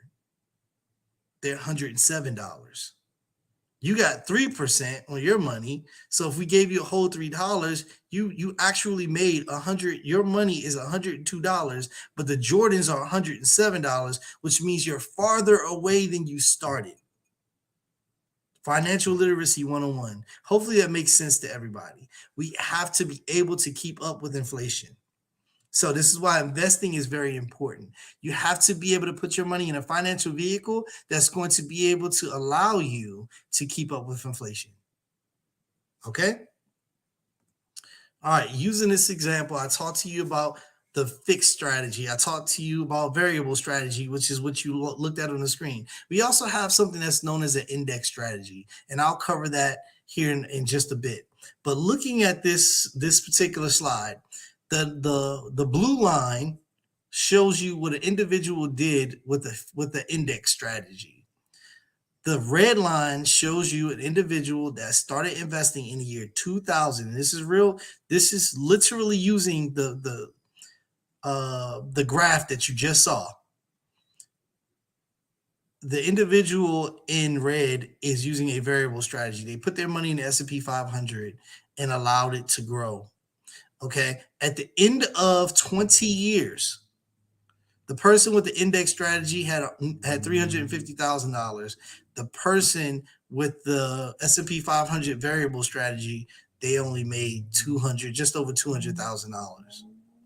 Okay. So an index strategy, a better strategy, and I'll cover that here briefly.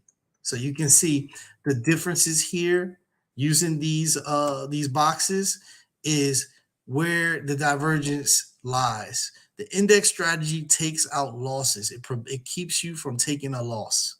Okay. As does a fixed strategy, which is CDs, bonds, things like that. This goes back into the brother's question about, should I be investing in real estate? Should I be investing in land? Should I be investing in money market accounts, bonds, what have you? If you have your money in bonds, you're making 1 to 3% every year. And you can just transpose those numbers up against the numbers that you see on the slide. And that helps you to understand how a fixed strategy is going to go up against the index strategy. Land is going to be closer to a variable strategy, but generally, real estate and land does not fall. The value does not depreciate the way that the S&P 500 will. Okay, so you have a much better opportunity for gains using a real estate or land. Okay. All right. So what you're seeing here is the difference in what happens when you have an individual that's taking a loss in SP 500 versus a index strategy where that individual isn't going to take a loss at all. Okay, so Fixed strategy, like as you can see here, generally they're going to offer you with a fixed strategy anywhere between 0.25% up to 1.6% with a fixed product. Okay, but the pro of that is you're going to have your principal, whatever you're putting in is safe. You don't ever have to worry about losing any money. You'll never lose money with this strategy. You can lose purchasing power, but you will never lose money with a fixed strategy. That's CDs and bonds. Okay. The upside of a variable product like Robinhood and all these other different products that are out there, TSPs, 401ks, is you can actually lose the principal. You can actually lose money in this strategy. Generally, we make money. But when the stock market turns down, like the Great Depression, or as you saw, when the S&P 500, if you are losing money, if the market or the economy is in a recession or is in a depression, you can be losing money year over year over year. That's the risk of the variable product. But the upside is you can have unlimited gains. But generally, most people don't make more than 28% in any given year. Okay. And that doesn't happen very often. Salaki.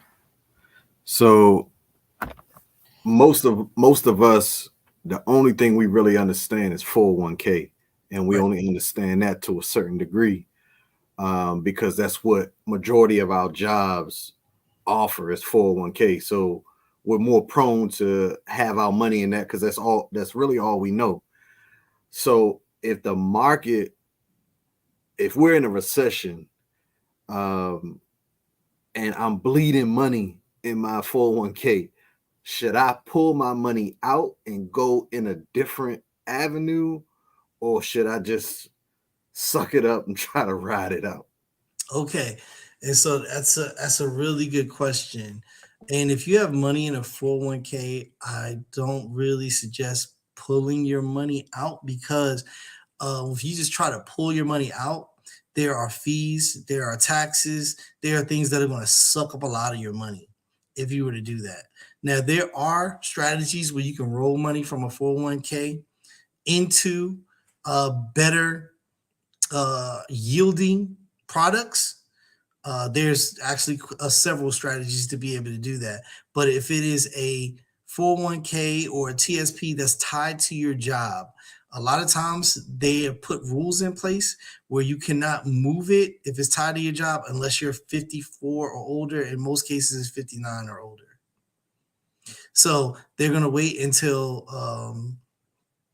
you're getting to the point where you're about to retire before they'll allow you to be able to roll that money or move that money.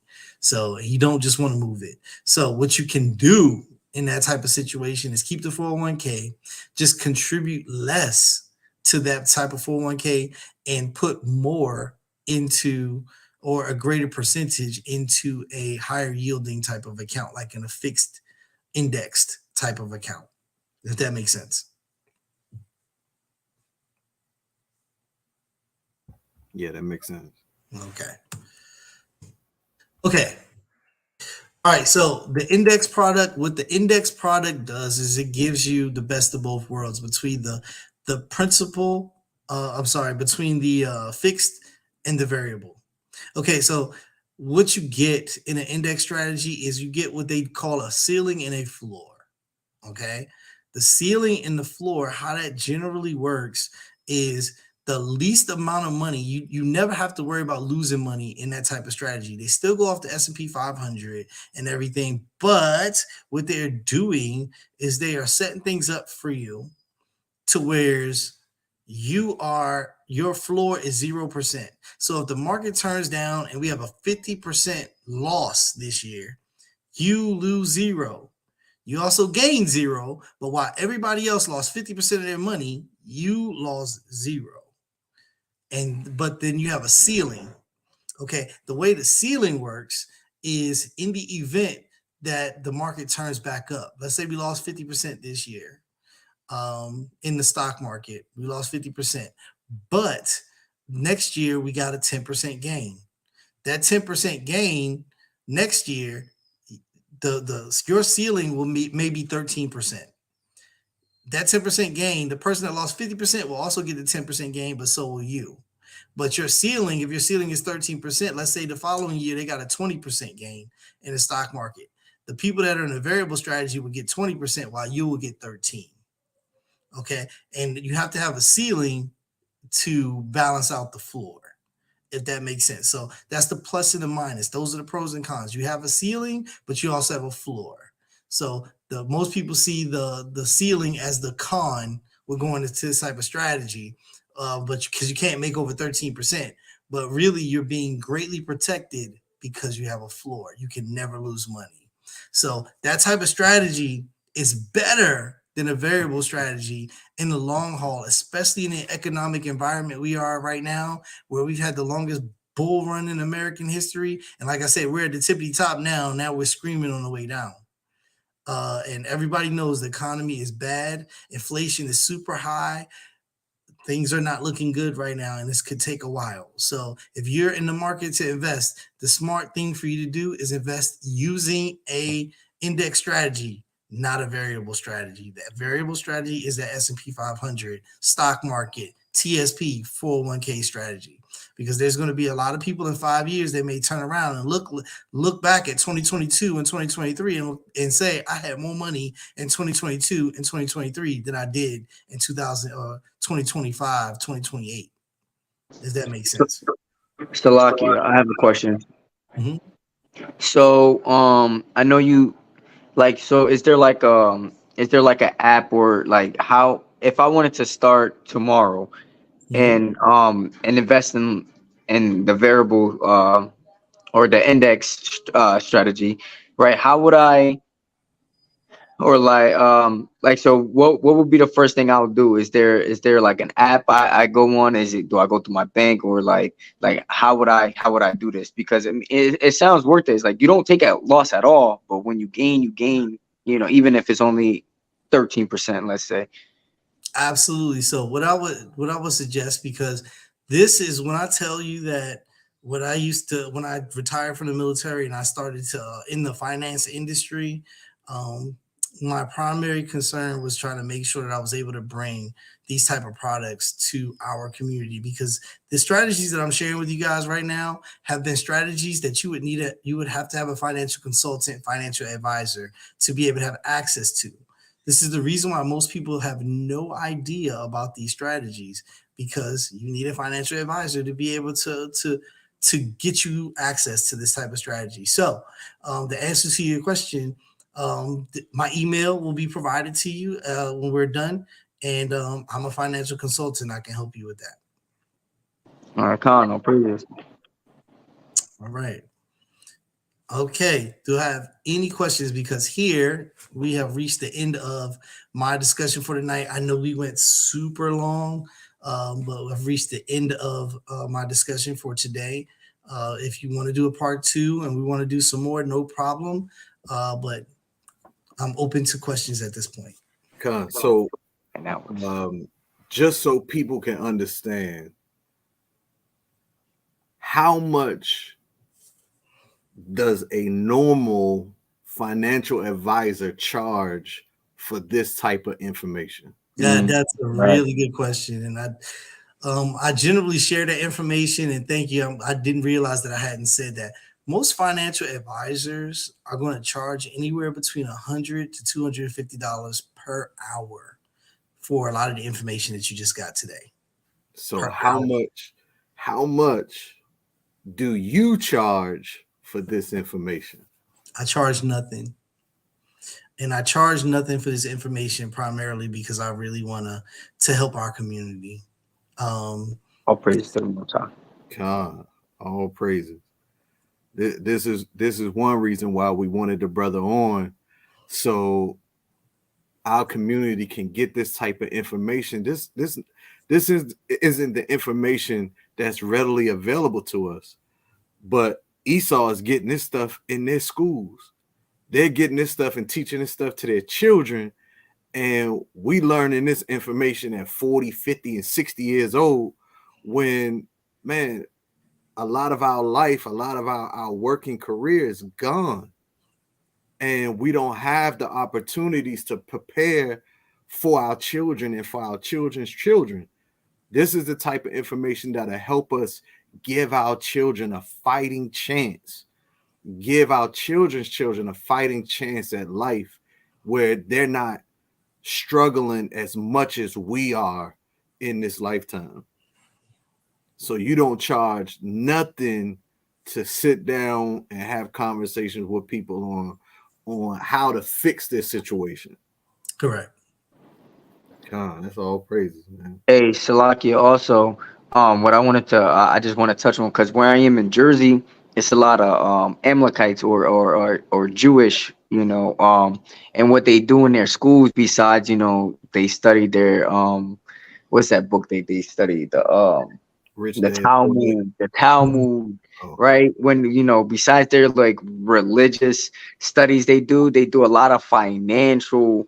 They learn a lot of this stuff. So when they're done with their little religious schools, they come out and they can own a business. They can jump right into getting a loan to help to do things like this, to build credit and also put a lot of money in their pockets, man. God. So and it's crazy how we 40 years old, 30 years old, or whatever age we are, just learning this stuff, because we don't have the money to pay for our financial advisor. That don't even come across our head to pay for that, just to learn this stuff, while Esau is getting it in their schools for free. So this a blessing right here, for real. God. Absolutely. So we had a question. What if you don't? It's from Zakawa. What if you don't have a job but own a business? Is it wise to think about credit cards? Okay, that's that's a loaded question, because it boils down to income. Okay, because there's a lot of people out here talking about their own businesses and stuff like that, and they have no money coming in. They have no income coming in. If you do not have income that's coming in, because you can own a credit card. You know what I mean? You can own a credit card as long as you can afford to pay your bills. It's a smart idea to own a credit card and having some revolving credit. But if you have no income coming in and you don't, and you're sitting around talking about, well, I own a business and so on and so forth, and that business is losing money hand over fist, owning a credit card is, again, that's the hammer with no education, no awareness on how to use it. God. There was another question in the chat from Abadathia. I think he said, is it wise to invest in Bitcoin? Oh man, that's another loaded question. Okay, it's a really good question, and that is, okay, anybody that tells you that they absolutely positively know the answer to that question is lying to you. You know what I mean? What I would tell you is you need to be very careful with Bitcoin. CBDC, I'm not sure if everybody understands what CBDC is. That's a central bank's digital coin. Okay, the idea of the Bitcoin and cryptocurrency is to decentralize our money. Okay, so the way that our money, everybody puts their money in the bank right now, that's centralized finance. That's our money going to a central location. Okay, the idea is we want to decentralize that money. We don't want to be placed in a position like we were in the Great Depression, where we have money that is going into a bank and the bank is just lending out our money, and everybody needs to go and get their money out of the bank, and the money's not there because that money's been loaned out for credit cards, for mortgages, for things like that.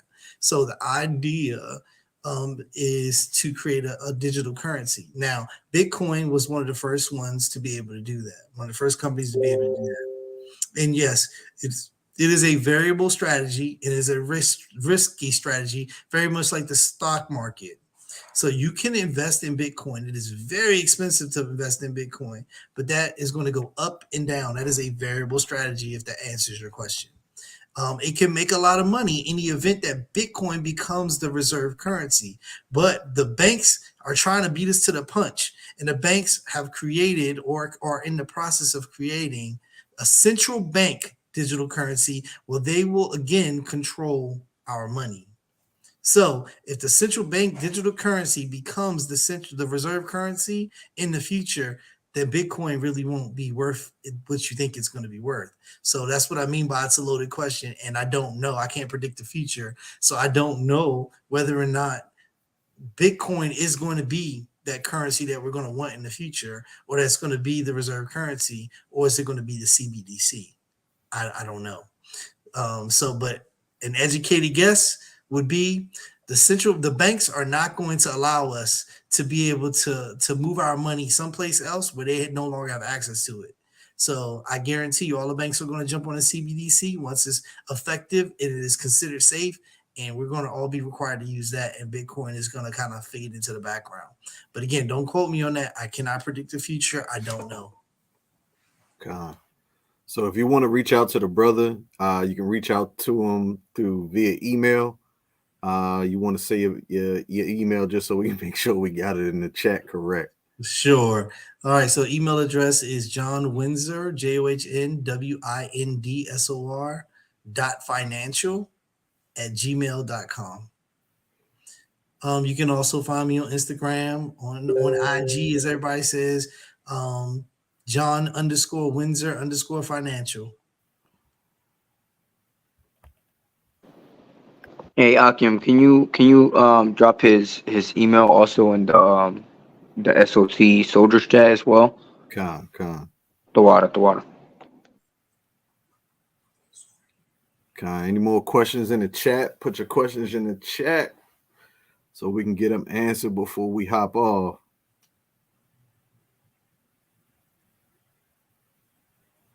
Man, this was a mighty lesson right here. Cause what I learned a lot, man. I'm grateful you the Lord put the spirit on you to teach our people this for real. Cause all I knew from credit cards was, say you have a limit, I didn't want a $500 limit or anything more than that. So I got 2 credit cards and I keep it at a $200 limit just for my own protection. So I don't want to swipe in emergency and then put myself in debt. Like you said, it's like a hammer, it could be used for good or it could be used for bad, so I make sure my minimum payment, since I have 2 credit cards right now at $200 limit, my credit the payment is $25, but I never make a $25 payment. I always do $60 or $100, or if I could, I make sure it's all paid off.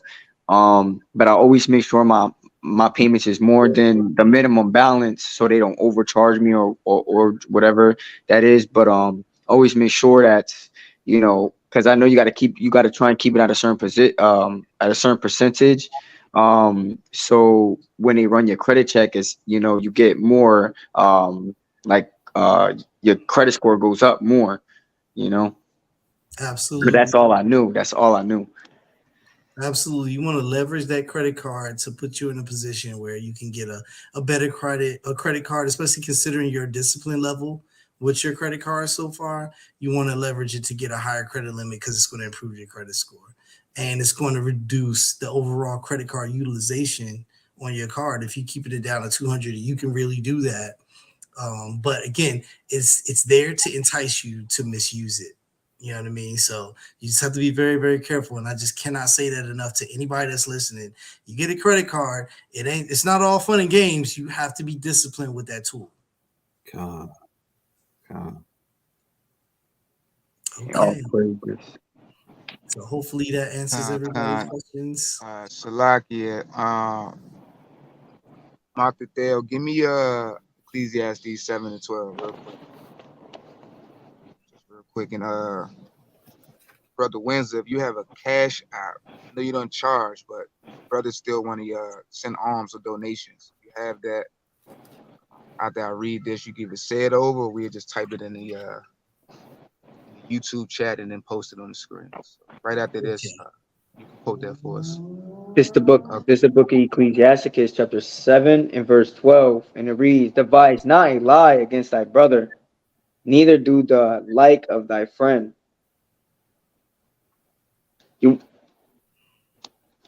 I think you wanted Ecclesiastes. Oh, Ecclesiastes. Oh, con 7-12. Lock it.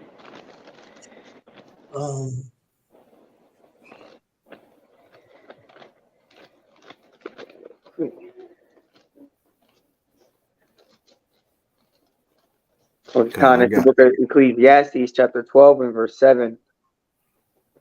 Chapter 7 and verse 12. Salakia. Chapter 7 and verse 12, and it reads, For wisdom is a defense, and money is a defense. But the excellency of knowledge is that wisdom giveth life to them that have it. So that scripture covers what this lesson is really bringing out with the financial literacy edification that came out with the brother Windsor, right? So money is a defense. The problem is our community of people don't know how to use money as a defense. It becomes actually a weapon formed against us, whether it's something as a tool for us, right? So this is why financial literacy is actually important, even in this faith, this walk of faith, right? So money is a defense, but it's like going to war with an untrained soldier, right? When you put money in the so-called black man's hand, right? I think it lasts probably 6 seconds in the black community, then it's back into the world again, right? And you can't build generational wealth or a self-sufficient economy for your people. Every time you touch a dollar, it's out of your hand just as fast as it get in there. Right? It don't work that way, right? So excellent on that. Mr. Windsor, at this time, if you can tell the people your cash out, so they can like to send a donation to you, King. Okay, so yeah, I just sent it out. I have no idea how to post this, and I actually don't have a Cash App. My wife is the only one that has a Cash App, so I'll see if I can get that out to you guys in the future because I actually have no idea how to post that. I do not have a Cash App. Oh, praise. All right, with that, we have people gonna have questions. More people gonna watch the class later. You can send an email to sonsofthunderisraelites@gmail.com or sonsofthunderdc@gmail.com, either or. We will receive them for questions for the brother John Windsor. I'll be looking out for part 2 for the literacy class and finances. Lord willing, the brother got more time. He actually took time out of his day, man, put this presentation together for you. No charge, just with genuality out of the heart, all right? 100%. God, take That's care love. of brothers like that, all right? Mhm. Feast of Tabernacles is coming up. Y'all can send an email, sonsofthunderisraelites@gmail.com, sonsofthunderdc@gmail.com. If you're in any location, right? The main email is sonsofthunderisraelites@gmail.com. Even if you're in different states, we'll still get the information through the elder, all right? Any soldier had any more thing to say? Mr. Windsor, did you have any closing remarks? At this time, no, not really. I hope that this has been good information for everybody. You know what I mean? Just like I said before, just understand that any tool could be used in many different ways. And I hope that the information that I've given you, you take with caution and use responsibly. Outside of that, that's all I've got. Con, I put your Cash App in the chat. Okay, thanks. All praise for that. All right, all praise to the Most High Yahweh. We do so in the name of His only begotten Son, Yahweh Shah. We the sons of thunder Israelites. Where's our heart prayer and desire to the Most High God that all Israel might be saved. God. Con. God. Right. Shalom. Shalom. Wow. Peace and love to you, brother John Windsor. Water. Absolutely. God. Thank you a lot. Thank You you. guys are very, very welcome. And like I said, if you want to bring it back for part 2 and discuss some different items, just let me know and I got you. Absolutely. Definitely need it. Definitely need the part 2. Especially while we still have YouTube up, we can go back and rewatch whatever we missed and then take notes on. So we definitely need this. If not now. So definitely appreciate you, brother. We definitely need it like right now, like yesterday. Absolutely. Absolutely. My pleasure, guys. Shalom, people.